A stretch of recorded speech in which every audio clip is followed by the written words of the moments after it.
Menards' new 4-bay ACF center flow covered hoppers, pros and cons, on this episode of Toy Train Tips and Tricks. Hello again, this is Mike with another episode of Toy Train Tips and Tricks, and this is, well, it's a cardboard box, but inside the box is a brand new Menards 4-bay center flow hopper car. Let's take a look. Covered hoppers are among the most common freight cars on North American railroads today, but for whatever reason, they've been largely ignored by model manufacturers. Sure, there's the Lionel 6436 4-bay hopper from the post-war era and all of its descendants, as well as copycat models by Williams and Menards, but that hopper is based on a Norfolk and Western cement hopper, and not many of those were ever made. Plus, they look nothing like most of the covered hoppers on today's railroads. Lionel did make a 2-bay hopper starting in the late 1980s, but with the exception of full-scale models, these large covered hoppers have been a rarity for budget model railroaders. One exception was the line of covered hoppers made by Weaver Quality Craft models, but they've been out of business for a decade now, although they can still be found on the secondary market, as I outlined in a previous video. When Menards released their new 2-bay covered hoppers last year, I was hopeful that 4-bay hoppers would soon follow, and here they are. Opening the cardboard box, we find the standard Menards clamshell packaging that's used when the models are on the shelf. I ordered this one online for store delivery because none of my local Menards stores had this Soo Line version in stock. Opening the clamshell, we see that the car is decorated nicely in the Soo Line colors with printed data and Made by Menards 2024. It also includes the shiny sticker with a unique car number. This is one of the few Menards cars of any type that I've seen without crooked numbers on at least one side.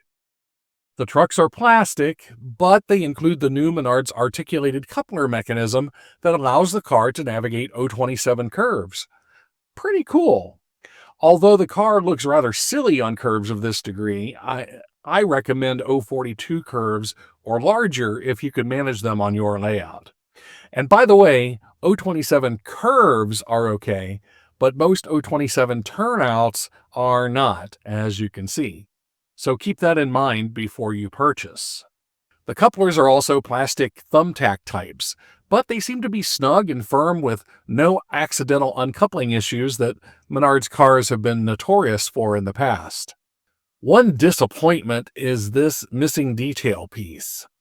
I considered returning the car completely, but that would mean waiting for yet another car to arrive from Wisconsin. Instead, I'm pretty certain that I can 3D print a close enough copy of the part to not be noticeable. I am disappointed with this failure in quality control, though. I was hoping that the Menards cars would be fully scale proportioned so that they would match my Weaver covered hoppers, but as you can see, the Menards cars are shorter in both length and height, so they come in about 95% or so of true O scale. This was probably an accommodation for the 027 curves. On the other hand, these cars will look right at home with traditional-sized 3-rail cars.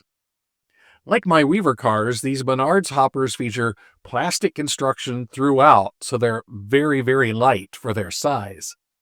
Weaver cars were designed to come apart easily so the user could add weight as they desired. The Menards cars will come apart, but first 6 small Phillips screws need to be removed.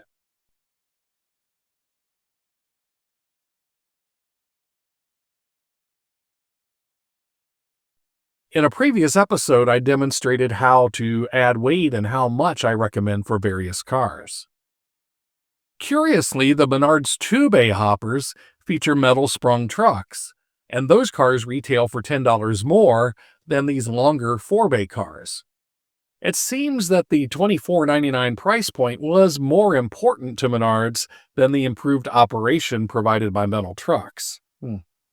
I'd like to pause a moment and ask that if you're enjoying this video as much as I enjoyed making it, please like the video, subscribe to the channel so that YouTube knows that you enjoy this type of content, and leave a comment about your experiences with these and other Menards train products. Now, back to the video. Though smaller than scale, the Menards cars are a good representation of American Car and Foundry Model 5250 covered hoppers. ACF made some 18,000 of these cars between 1964 and 1982, and many look-alike cars have been made by ACF and other manufacturers since then. So these models are a good match for any era from the 1960s to today, and for many industries from agriculture to food processing to manufacturing to chemicals. If you desire true scale covered hoppers, Lionel announced the production of cars based on the same prototype in their 2024 Volume 2 catalog. These cars should arrive at Lionel dealers late this spring, and they carry a list price of $99. So you could get 4 of these Menards cars for the same price as a Lionel. On the layout, my covered hopper had no problem with my 042 curves in a train of mixed freight cars, although I did put the covered hopper behind the heavier metal trucked cars. After some weight is added, this shouldn't be a problem at all. It should also be fine to run a solid consist of these hoppers even without weight. So the pros include an unbeatable price at $24.99, plus it could be even cheaper when Menards is running their 11% off or their 15% off bag sale like they are right now. Excellent graphics, a good representation of a very common prototype. They could navigate 027 curves, the couplers worked well, and they're available at Menards stores, or they can ship to your home in most U.S. states. And the cons. Quality control, which has been a recurring problem with Menards products.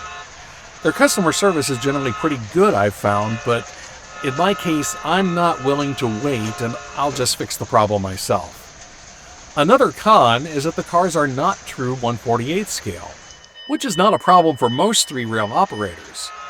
At roughly 1/50th scale, these hoppers look good with traditional size Lionel cars, and they're close enough to scale that even most rivet counters will not notice unless there's a true scale nearby for comparison. Another con is the plastic trucks instead of metal. Even with a higher price point, the metal trucks would have been an improvement. Another con is that the cars are very lightweight, mainly because of the plastic trucks, but this weight issue can be remedied easily. And the other con is that there's limited availability outside the Midwestern US, but Menards is expanding, so maybe soon in your area. Who knows? Overall, if not for the quality control issue of the missing detail piece, I would give these cars a solid B+. If they were available with the sprung metal trucks, like their 2-bay hoppers, I'd give them A+, even if the price was $10, even $15 higher. In my case, I have to drop my experience down to a B- because of the missing detail piece. Can I fix it? Sure, but I shouldn't have to. Hopefully, Menards will make these cars part of their regular lineup, as there are literally hundreds of different road names, real and fantasy, that would look great on these cars. And considering how common cars like these are on the trains of the Midwest, where Menards calls its home, they will be inspired to make these models just as common. So check out these new Menards covered hopper cars, keep the trains running, and we'll catch you next time with more toy train tips and tricks.